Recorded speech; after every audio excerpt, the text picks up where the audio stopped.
برای همین شما در هر جا بر همین تاجیک بودن تون برادرای عزیز در برابر اونی که مسلمان بودن تون شما تاجیک بودن تون باید که شما حتما افتخار داشته.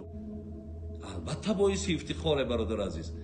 علاسوس من الحمدلله العالمین زمانی که با علمم با دینم وقتی مینازم افتخار میکنم در پهلک همی در گوشه همی تاجیک بودن من گذاشتگیم که من با تاجیک بودنم برادر افتخار میکنم.